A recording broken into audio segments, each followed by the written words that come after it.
আসসালামু আলাইকুম। আপনাদের ফাতেমা আপু অনেক বেশি অসুস্থ, তো মনটা অনেক বেশি খারাপ। যেহেতু অসুস্থ, ভয়েস শুনেই বুঝতে পাচ্ছেন। প্রচণ্ড ঠান্ডা, গলা ব্যথা, পেট ব্যথা, শরীর ব্যথা, মানে কি বলবো, একদম জর্জরিত অসুস্থতায়।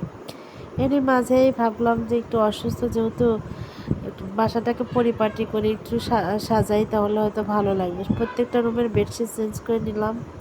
দেন আপনাদের ভাইয়া রান্না করে গেছিলো, তার হাতের খাবারটা খাচ্ছি। আমাকে ওষুধ টষুধ দিয়ে অফিসে চলে গেছে। তো এদিকে দেখতেছি মুষলধারে বৃষ্টি হচ্ছে। আমি তো সারাদিন শুয়েই ছিলাম। তো সন্ধ্যার দিকে একদম সারা বেলকুনিতে কাপড় চোপড় সেই মানে দুপুরে মেলে দেওয়া সব একদম ভিজে টইটুম্পুর। আর মুষলধারে বৃষ্টিতে ভাবলাম রাত্রে একটু খিচুড়ি হয়ে যাক। তো শুধু খিচুড়ি করলাম, তার সাথে আচার ছিল। তো আপনাদের ভাইয়া আচার দিয়ে খাচ্ছে, তো আমি এমনি এমনি খাচ্ছিলাম গরম গরম। অনেক মজার ছিল। সকালবেলা উঠে আবারও আপনাদের ভাইয়া বলছে খিচুড়ি রান্না করো, কারণ খিচুড়ি খেতে অনেক বেশি মজা লাগছিল রাত্রে। তো আবার করে দেখেন সকালবেলা উঠে আবারও খিচুড়ি রান্নাতে বসে গেছি। যেহেতু ওদের ভালো লাগছে, মেয়ের ভালো লাগছে, বা আপনাদের ভাইয়ারও ভালো লাগছে। তো এদিকে আবার ঝুম বৃষ্টিও হচ্ছে, তার সাথে আবার খিচুড়িও রান্না করতে চলে আসলাম চুলার পর। আর শরীরটাও বেশি ভালো না। আর মানে ভর্তা ভাত করতে গেলেও কিন্তু অনেক ঝামেলার কাজ। তো ভাবলাম আসলে খিচুড়িটাই হয়ে যাক ডালে চালে। আর মাশাল্লাহ খিচুড়ি রান্নাটা অনেক মজা করে রান্না করতে পারি। আর অনেক মজা হয়। আপনাদের ভাইয়ার এত পছন্দের খাবার, ওর আগে রান্না করতো, পরে আমাকে মানে দেখে দেখে আমি শিখে ফেলছি আর কি। আসলে খিচুড়িটা কেমন করে রান্না করতে হয়। ও ছেলে মানুষ হলে কি হবে, প্রত্যেকটা রান্না মাশাল্লাহ অনেক ভালো পারে।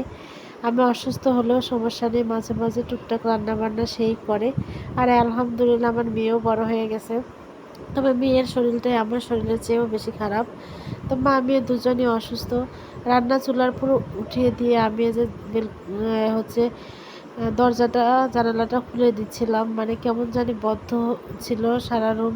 আর আমার দরজা জানালা বদ্ধ থাকলে মনে হয় আমার নিঃশ্বাসটাও বন্ধ হয়ে আসে। এমন একটা উপক্রম হয় কেন জানি না। তো যাই হোক, আমার সকালবেলার খাওয়া দাওয়া আমরা শেষ করে দুপুরের বেলায় যে আপনাদের ভাইয়াই এই শাকগুলো বেছে রাখছিল। যেহেতু নিয়ে আসছিলাম, অসুস্থ, বেশিক্ষণ বসে থাকতে পারছিলাম না মাথার যন্ত্রণায়, আর ঠান্ডা লেগছে অতিরিক্ত। তো যাই হোক, এখানে আমি চিংড়ি মাছও ভেজে দিলাম। আর লতিও নিয়ে এসে রাখছিল বেচারা আমার জন্য। আর আমার যে ঠান্ডা লাগছে বা ঠান্ডা লাগবে ওটা ভেবে আনেনি, যেহেতু আমি অনেক খেতে চাইছিলাম যে চিংড়ি মাছ দিয়ে।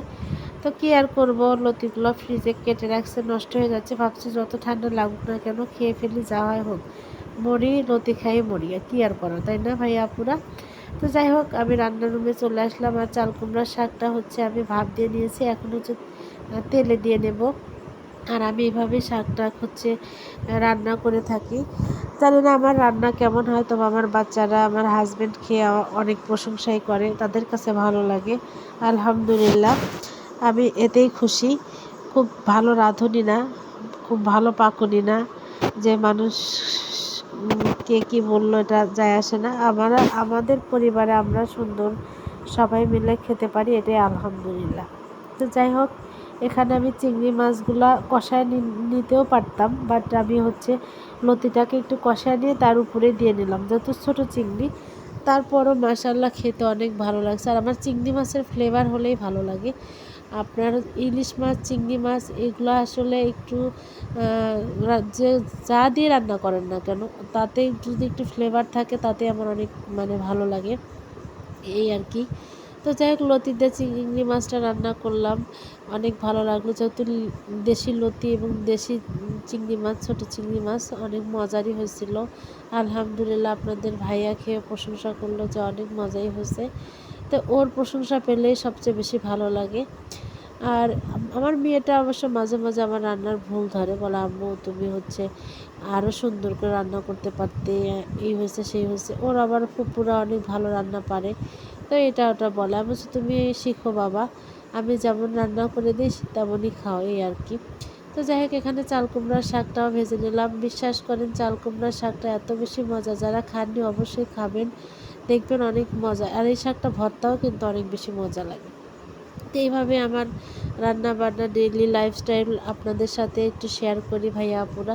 ভালো লাগলে আপনাদের এই আপুটার পেজটা ফলো দিয়ে লাইক কমেন্ট শেয়ার করবেন, তাহলে আমারও কাজ করার আগ্রহ বাড়বে। আর আমি তো ভিডিও করেই যাই, আপনাদের কোনো রেসপন্স নাই, কোনো কমেন্ট নাই, ভালো লাগে না। আর ফাইনালি যে আমার তরকারির লুকটা আসলে ভিডিওতে সুন্দর একটা কালার আসে না, বাস্তবে কিন্তু আসলে অনেক সুন্দর দেখতে, ইয়ামি ইয়ামি, অনেক মজাদার। যেহেতু আজকেই খেয়েছি তরকারিটা, মাশাআল্লাহ অনেক মজারই ছিল।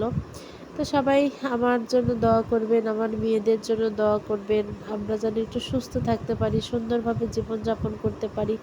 আল্লাহর কাছে আহামরি কিছু চাওয়ার নাই, সুস্থতাই সবচেয়ে বড় নিয়ামত। আমরা সুস্থই থাকতে পারি না, যাতে সুস্থভাবে জীবনে যতটুকু সময় আছে নেখায়ের দিক, যাতে সুস্থ সুন্দরভাবে জীবনযাপন করতে পারি। অসুস্থ জীবন নিয়ে আসলে খুবই কষ্টদায়ক। এই ডক্টরের কাছে ঘোরা, ডক্টরের লক্ষ লক্ষ টাকা দেওয়া যে কী কষ্টের, কি বলবো। তো যাই হোক, আমাদের জন্য দোয়া করবেন। আর এই যে খাবার টাবার সব কিছু পরিবেশন করার জন্য এখানে রেখে দিয়েছি। আপনাদের ভাই অফিস থেকে আসলে সবাই মিলে একসাথে খাবো। আমাদের জন্য দোয়া করবেন, আমাদের দাম্পত্য জীবন যেন আরও সুখের হয়, শান্তির হয়, বাচ্চা কাচ্চা নিয়ে একটু যেন শান্তির সাথে বাদবাকি জীবন কাটাতে পারি, এই প্রত্যাশায় আজকের ভিডিও শেষ করছি। আপনারা ফলো দিবেন, ইনশাল্লাহ পরবর্তী ভিডিওর নোটিফিকেশান আপনাদের কাছে পৌঁছে যাবে।